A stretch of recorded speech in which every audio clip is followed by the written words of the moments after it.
avoir besoin de demander l'avis de quelqu'un, sauf notre peuple. C'est ça le véritable enjeu. Quand on est dans une situation comme ça, il faut mettre les ordres de priorité. Et c'est pourquoi nous avons choisi la défense. Et c'est pour cela que ce que vous venez de dire doit être la priorité numéro 2 du gouvernement. En même temps qu'il y a les réformes politiques institutionnelles qui sont les affaires de politique, vous avez toute la cabale qu'il y a autour de cette histoire de loi électorale, ou quelque chose qui est sorti de 6 mois de discussion de toutes les forces vives, de toutes les communautés, qui a fait l'objet d'une réunion de 3 jours de toutes les forces vives du pays, toutes les forces vives, partis politiques, sociétés civiles, religieuses, syndicats, féticheurs, tout le monde. Les résultats ont fait l'objet d'un atelier où il y a plus de 800 personnes.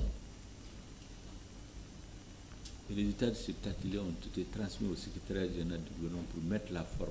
Et rien n'y a été ajouté à la primature. Rien. Envoyé au CNT depuis le 3 décembre. Vous voyez le spectacle auquel les deux institutions de la transition se sont adonnées devant les Maliens. Et les ennemis du Mali ont fait la fête. Parce qu'ils s'attendent à une crise institutionnelle. Détourner l'attention des Maliens. Ceux qui se battent à Bamako dans ces choses, ce n'est pas eux qui souffrent, ce n'est pas eux qu'on massacre par milliers. Ce n'est pas eux qu'on terrorise comme vos parents dont vous venez de parler. Donc quand on fait face à ces genres de défis,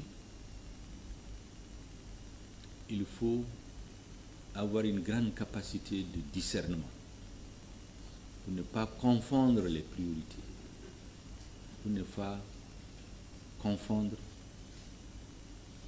ce qui est essentiel et ce qui est accessoire.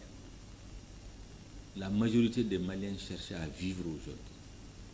Il y a une partie qui se bat pour des positionnements politiques. Ce n'est pas l'affaire des Maliens. C'est d'ailleurs pourquoi les Maliens ont demandé à l'unanimité dans les différentes réunions que tous ceux qui veulent occuper des responsabilités désormais, y compris ceux qui vont dans l'organisme, dont vont dépendre la stabilité du pays, il faut qu'ils jurent sur leur croyance.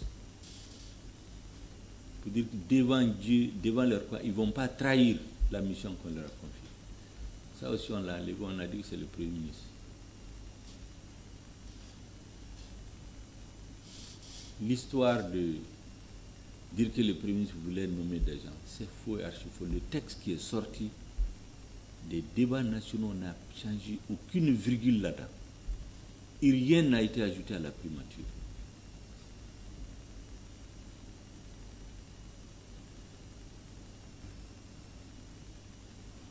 Quelle injure, quel genre de colibé, d'invective la ministre n'a pas suivi dans les coulisses. C'est ta loi ou c'est celle du Premier ministre? Il y a des gens qui se sont opposés pendant 1 an. Toutes les invitations, ils ont refusé. Le président de la transition a appelé les gens 1 à 1. Il les a reçus chez lui. Il les a reçus en ils disent niet. Ils sont revenus rentrer par la fenêtre pour dire qu'ils ne sont pas d'accord. On a écrit ce qu'ils veulent. Le reste, c'est de l'enfumage. Mais nous ne sommes pas naïfs. Faisons d'avoir une claire conscience des enjeux aujourd'hui. Personne n'obtiendra une crise institutionnelle. En tout cas, ça ne viendra pas du Premier ministre. Parce que c'est ça qui est visé en fait. On n'avait pas besoin du spectacle qu'on a vu l'autre jour. On n'avait pas besoin. En première année de droit constitutionnel, on enseigne dans les écoles. Il y a 2 types de lois. Vous avez les projets de loi initiés par le gouvernement. C'est lui qui en est responsable.